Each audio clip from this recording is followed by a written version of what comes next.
जय जोहार, जय आदिवासी। मैं दादरा नगर हवेली से आया हूँ। मैं सुझाव देना चाहता हूँ क्योंकि ये सब लोग खादगीकरण पे पीछे लग गए हैं। तो मैं छोटा था, नानलो હતો ત્યારે એક નદીમાં મછલી પકડવા હારું લોકો ભેગા થાય તે રીતે તે જમાનામાં ત્રણ ગામના લોકો ભેગા થઈ ગયા હતા મછલી પકડવા હારું ને તે વખત ઝઘડો થઈ ગયો એટલે એક ગામના તે બીજા ત્રણ ગામના એટલે ઝઘડામાંથી એ ત્રણ ગામના એ લોકોને એવું લાગ્યું કે અમે હવે અમને મચ્છી પકડવા હારું એ લોકો નહીં આપશે એટલે એ ગામ પર એ તને ગામના લોકો આવી ગયા એટલે મારામારી કરવા આવી ગયા પણ એક ગામ ને ત્રણ ગામના એટલે એક ગામના લોકોએ શું કર્યું એક અવાજ આપ્યો હવે ત્રણ ગામના લોકો તો ઘણા હશે ને એક ગામના લોકો તો ઓછા હતા એટલે તે જમાનામાં આપણા આદિવાસી સમાજનો એ એક અવાજનો એક એ હતો એ અવાજ કર્યું એક ગામડાએ એક અવાજ કર્યું કેવી રીતે અવાજ કર્યું કેવું એ રીતે અવાજ કર્યું બેનો લોકોએ પણ એ જ રીતે અવાજ કર્યું ને દોડી પડ્યા બધા તો તને તન ગામના લોકો ભાગી પડ્યા તો આ હવે જો ખાનગીકરણ કરવા નીકળેલા છે આવું જ કરીને આપણાને નીકળવા પડશે એ જ મેં સલાહ આપું છું તો એ લોકો નહીં જશે બીજો આપણા પાસે આપણે હથિયાર લઈને નીકળશું તો એ લોકો પાસે બંદૂક છે પણ આપણે એ જ રીતે નીકળવાનું છે અને એ જ રીતે લડવાનું છે જય જોહાર જય આદિવાસી જે દિવસે આદિવાસીઓનો સંઘર્ષ આ પૃથ્વી પરથી ખતમ થશે તે દિવસે આ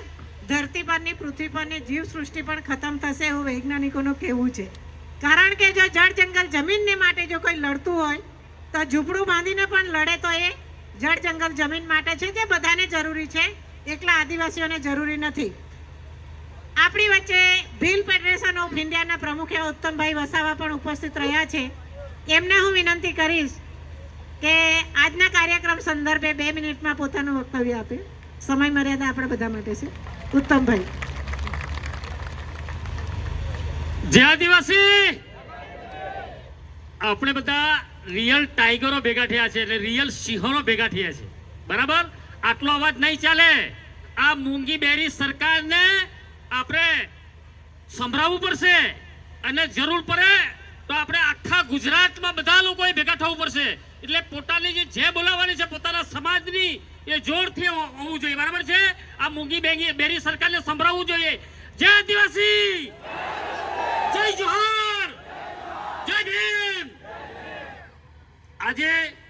વ્યારા ખાતે જે સરકારી હોસ્પિટલને ખાનગીકરણ કરવા માટે જે આ સરકાર બીજેપી સરકાર આજે આખા ભારત દેશની અંદર આદિવાસી સમાજ જ્યાં જ્યાં વસે છે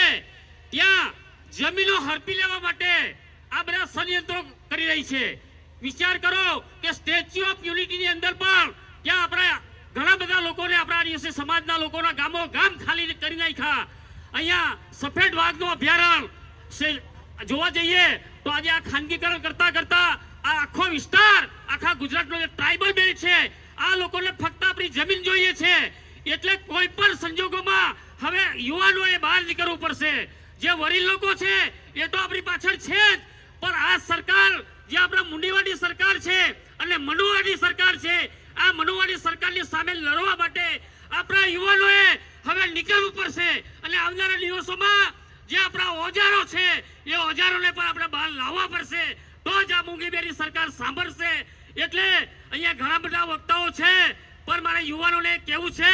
કે આ મૂંગીબેરી સરકાર સામે આપણે લડવું હોય તો નાના નાના મતભેદ મૂકી દેજો